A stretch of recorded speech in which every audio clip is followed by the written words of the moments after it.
The small folk of the Seven Kingdoms of Westeros suffered the most during the Dance of the Dragons and hoped the nearing end of the conflict would bring stability to the realm. They would speak of King Aegon Targaryen III's reign as Aegon the Unlucky, Aegon the Unhappy, and most often the Dragonbane, that is, when they remembered him at all. All those names fit. Grand Maester Munkin, who served him for a good part of his reign, calls him the Broken King, which fits him even better. Of all the men ever to sit the Iron Throne of Westeros, he remains perhaps the most enigmatic, a shadowy monarch who said little and did less, and lived a life steeped in grief and melancholy. The trauma he suffered as a child in the Dance of the Dragons truly left its mark. Aegon was the fourth-born son of Rhaenyra Targaryen, and her eldest by her uncle and second husband, Prince Daemon Targaryen. Aegon claimed the Iron Throne in 131 AC after the murder of his uncle, King Aegon II,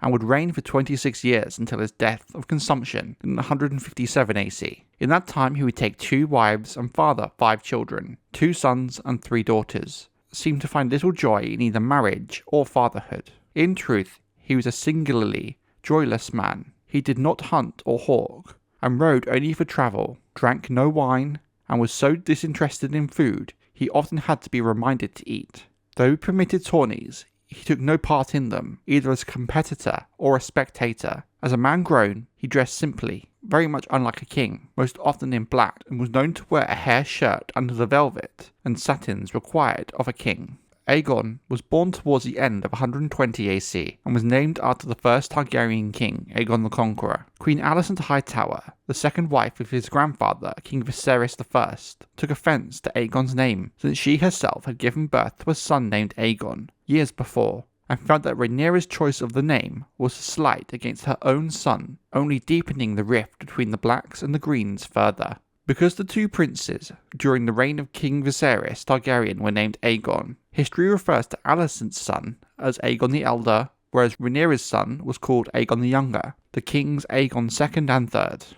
Aegon the Younger had 3 older half-brothers, Prince Jacaerys, Lucerys, and Joffrey Velaryon, from his mother's first marriage to Sir Laenor Velaryon, and 2 older half-sisters, Princess Baela and Rhaenyra Targaryen, from his father's second marriage to Lady Laena Velaryon. 2 years after Aegon's birth, Rhaenyra gave birth to another boy, Viserys. Aegon lived with his mother, father, and siblings on Dragonstone, the ancestral seat of House Targaryen, and his mother's own personal seat as Princess of Dragonstone. In 129 AC, whilst on Dragonstone, his mother gave birth to Aegon's sister, Visenya, who was stillborn. Aegon shared his bedchamber with his younger brother Viserys. They were constant companions during their youth on Dragonstone, and were the best of friends, with some comparing the closeness to that of Aegon the Elder and Aemond One-Eye. Aegon and Viserys took their lessons together, and played together as well. By 129 AC, Aegon had bonded with the young dragon Stormcloud, but later that year,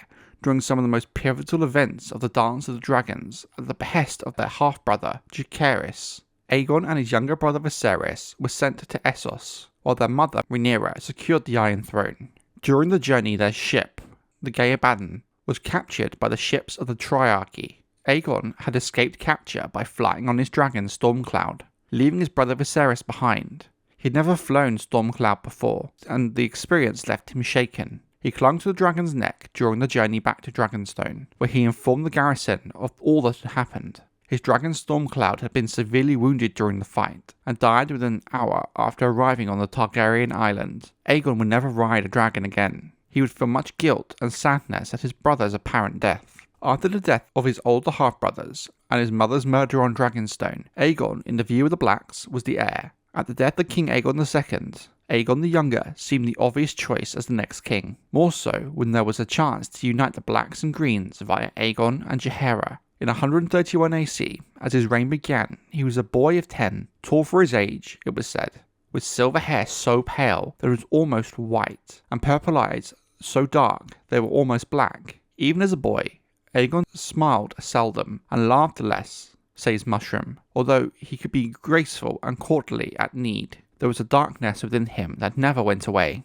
The new boy king felt guilt over having abandoned his younger brother Viserys when their ships were attacked during the Dance of the Dragons.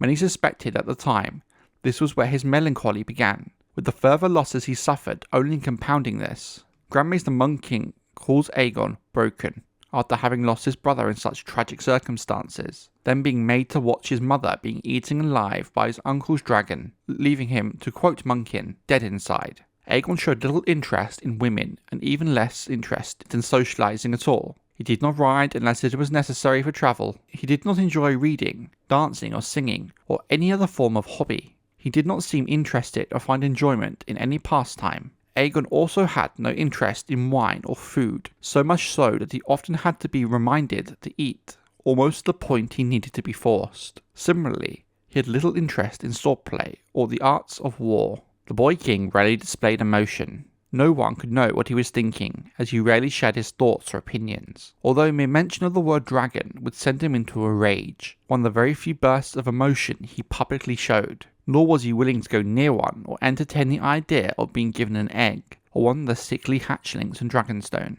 Although clever, he was an overly silent person who never started a conversation and answered questions as curtly as possible without being rude. He was regarded as solemn, dour and gloomy.